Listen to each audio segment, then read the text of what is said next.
Merhaba craft tutkunları, kanalımıza hoş geldiniz. Bu videomuzda çantalarımız, saksı dekorlarımız ya da su şişesi kılıflarımız gibi aksesuarlarımızın tabanını oluşturabilecek olan yuvarlak taban yapmayı öğreneceğiz. Öncelikle sihirli halka yaparak başlıyoruz.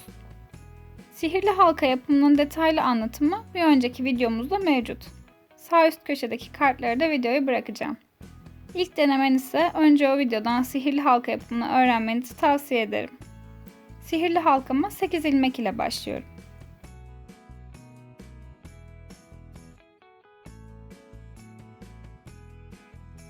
Sihirli halkanın ip kaydırmalı son kapanışını bu sefer burada uygulamıyorum ve ilk ilmeğin tepesinden başlayarak tüm boşluklara çift ilmek örüyorum.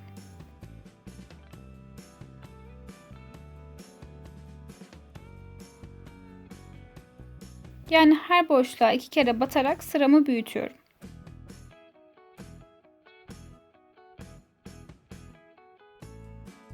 Sıranız bittiğinde toplam 16 tane ilmeğiniz olmalı. Bu işlemi yaparken kalan uzun ipi de dahil ederseniz, yani içinden yürütürseniz daha sağlam olacaktır ve ipi kesmeniz gerekmeyecektir.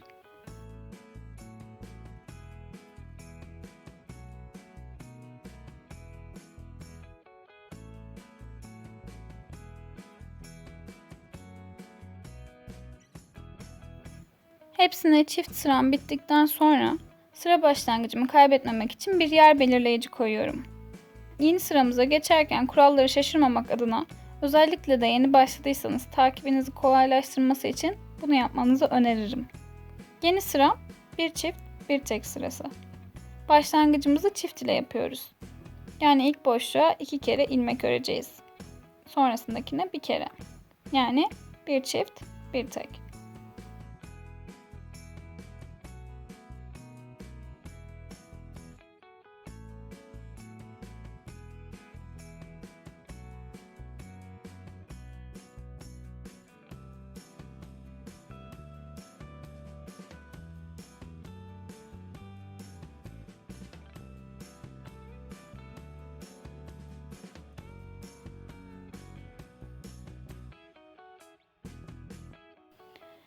Evet, sıra sonuna geldik.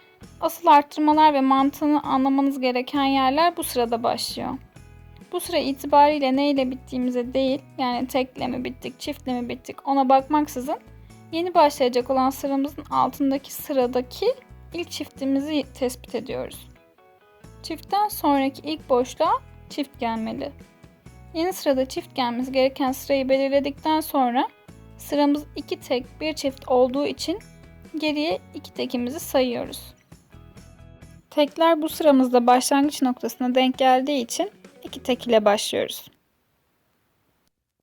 Sonrası bir çift, ondan sonrası ise 2 tek olarak devam ediyor. Yani sıra kuralımızı devam ettirerek sıramızı tamamlıyoruz.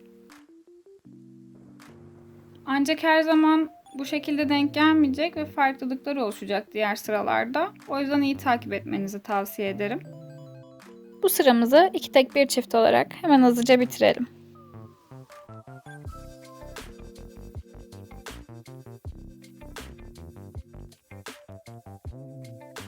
Sıramızın sonuna geldiğimize göre yeni sıramıza bakabiliriz. Yeni sıramız bir çift 3 tek sırası. Yine yer belirleyicimizi sıramıza taşıdıktan sonra ilk olarak alt sıradaki ilk çiftimizi tespit ettik. Şu an tığ geçirdiğim boşluğa çiftimiz denk gelmeli. Sıramızda 3 tek bir çift olduğu için 3 tek geriye gidiyorum. Bir tane boşluk fazla kaldı. İşte bu noktada ne ile bittiğimiz önemsizleşiyor ve biz bir çiftimiz ile başlayıp 3 tek devam ediyoruz.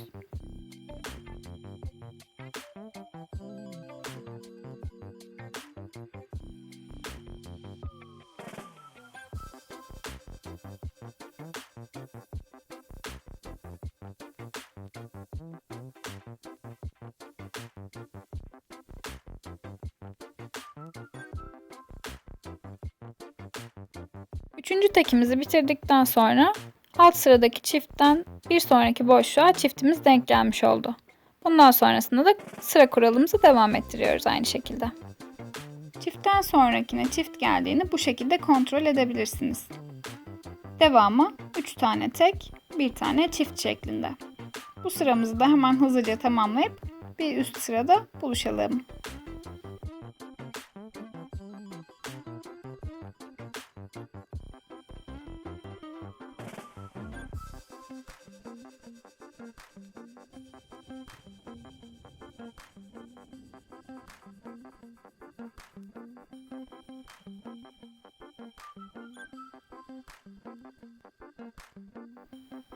Geldik 4 tek 1 çift sıramıza.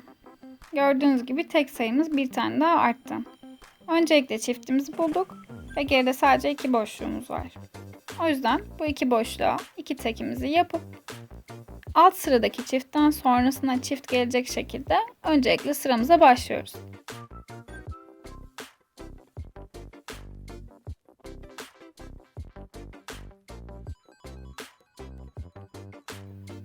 Gördüğünüz gibi 2 tek yapıp çift batınca alt sıradaki çiftten bir sonraki boşluğumuz çift olmuş oluyor. Başlangıcımızı bu şekilde kurguladıktan sonra sıra kuralımıza devam ettiriyoruz.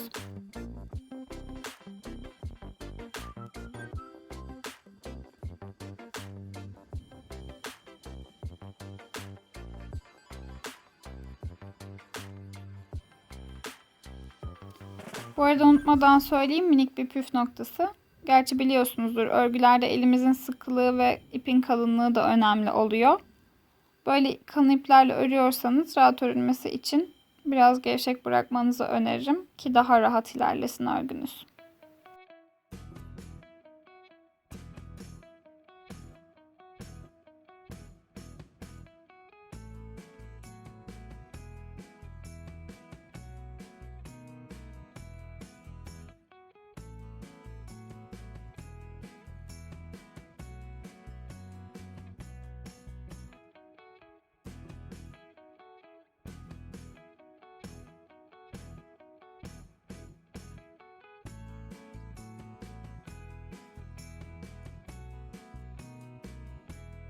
Kafanızın karışmaması için sıra sonlarının tek mi çift mi bittiğini özellikle belirtmedim.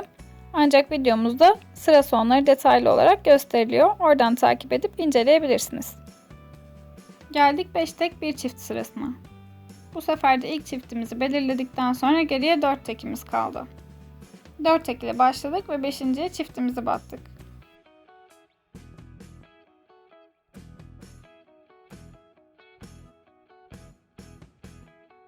Sonrasında hep 5 tek 1 çift olarak bu sıramızı tamamlıyoruz.